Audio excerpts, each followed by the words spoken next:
Take a look at this. This is how people in one Chinese city are cleaning up on the way to work. It's a 360-degree disinfecting system that supposedly does the job in just 20 seconds. The manufacturer says a mist includes a medical-grade disinfectant. 2 disinfectant tunnels can hold up to 1,000 people at a time. That's what I do whenever Lisa tells me one of her kids is sick. I get out the Lysol spray and just douse her and everyone around in it. But hi, everyone, and thank you for waking up with us on this Thursday morning. I'm Jordan Schreier here with Lisa Bedeau, and we're just getting started with your news and weather to the top of the hour to help you plan your day. Some of the worst winds of the season have given way to some of the coldest air that we have seen and felt this winter. And it truly is a life-threatening situation. Temperatures are in the 20s below zero for a lot of folks. And on top of that, wind chills, they're approaching 40 below. That means you're in danger of frostbite if your skin is exposed for too long. So if you're sending kids out to wait for the school bus this morning, make sure they're dressed for the extremes. No time is a good time for your heat to go out, especially when we're dealing with this kind of weather.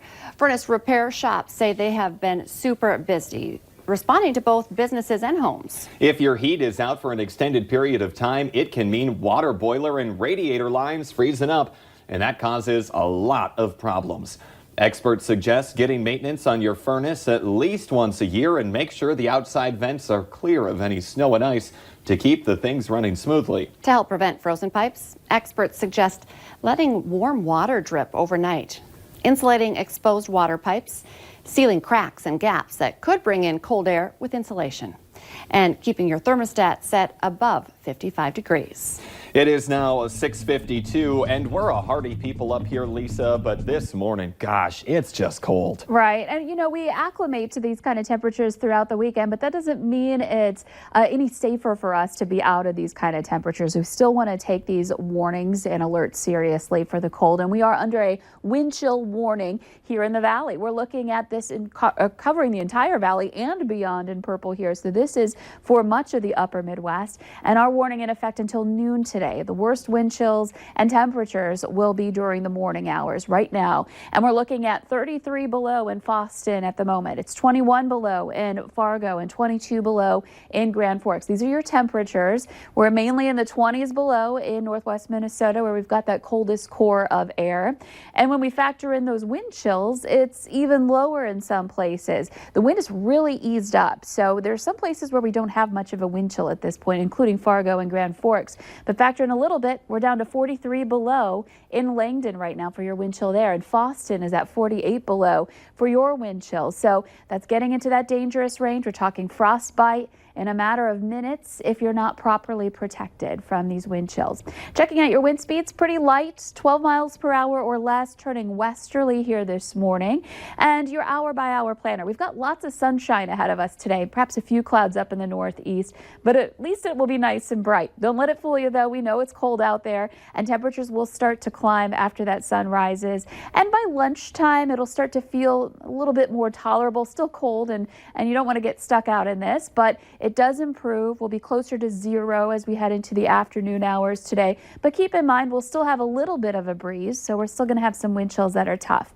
Later tonight, once that sun sets, those temperatures will initially drop. We're looking at some teens below zero into the evening hours tonight along the Red River and east. But then a south wind kicks in. This will be good and bad. The good thing is it starts to introduce some warmer air for us as we head into Friday, but it's a stronger wind yet again. We're looking at some gusts by morning, 20s to 30 miles per hour, so there's the risk of some blowing snow. Speaking of risk, our frostbite risk for today, you can see our frostbite times on the left there, and we're in that range where it's 10 minutes or less here. Fargo, Grand Forks, I've also selected Bemidji. As we advance through the morning hours, it does improve into the afternoon, some teens and 20s below as we warm up. But then again, heading into tonight, they start to drop as the temperatures start to go down. Friday, that threat for some blowing snow. If you've got some travel plans, check back with us. We'll be keeping you updated on that. And then into the weekend, warming into Saturday with a slight chance for snow in the morning. And now for a look at traffic, here's Devin Fry with the Valley Today's traffic on the move. Thank you, Lisa. that's it. We have a return to normalcy here on the roadways. We're on I-29 right now. We are heading southbound. You can see the traffic flow is normal once again after the wild morning we had yesterday. It's a much less eventful morning as you make your way out the door today. You can see the northbound lanes of I-29 loading up to about their normal capacity. That area tends to get very busy between the 13th Avenue turnoff and Main Avenue, so that's nothing new there. But however, it is getting a little bit more crowded, so you might want to go ahead and make your way out the door now if you have to rely on that roadway.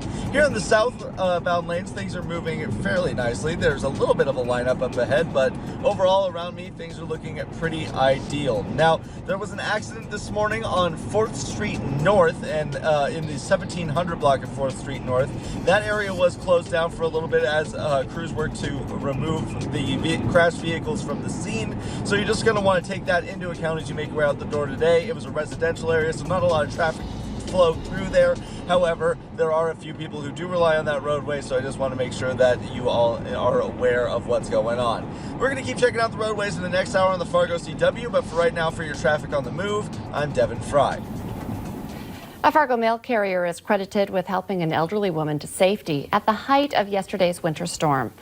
Michael Sorum was outside delivering mail when he was approached by a woman who appeared very confused. He got her inside his vehicle and then called 911. The wind chill at that time was well below zero. Giving Hearts Day is benefiting 450 charities throughout North Dakota and northwestern Minnesota today. The Valley Today's Abby Furchner joins us live this morning with more on how CCRI is celebrating this big day. Good morning, Abby.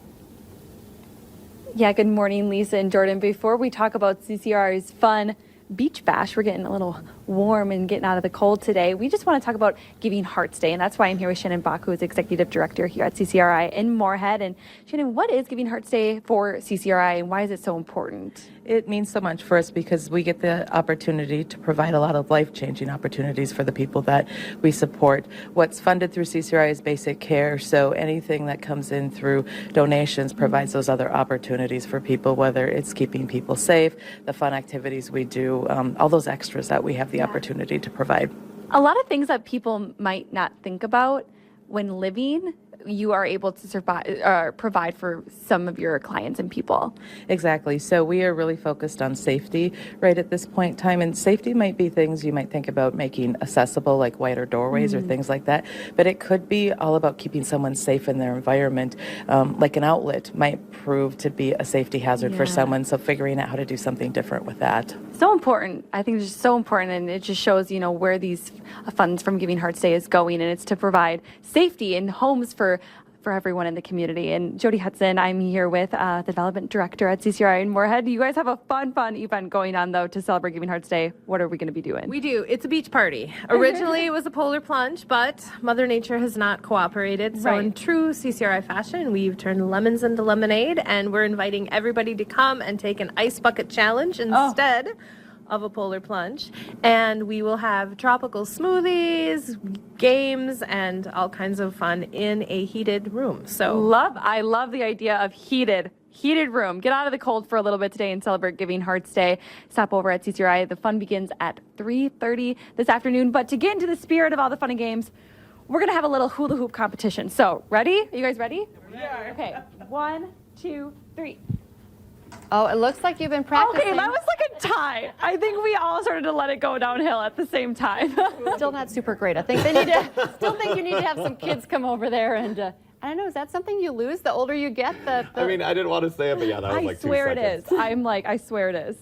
All right, well, she'll practice it throughout the morning. Abby Furchner reporting live. And if you would like to give on this Giving Hearts Day, we do have a tab on the VNL app. You can just tap on it right there. All the other charities will come up, so you can help out people in our community. Okay, quickly, here's our answer to our question of the day. 71% of people in a relationship say they have kept this secret from their significant other. The answer is they eat unhealthy food. All right, well, you want that warm breakfast this morning. It's cold out there, but thank you for joining us here on the Valley today. We continue on the Fargo CW.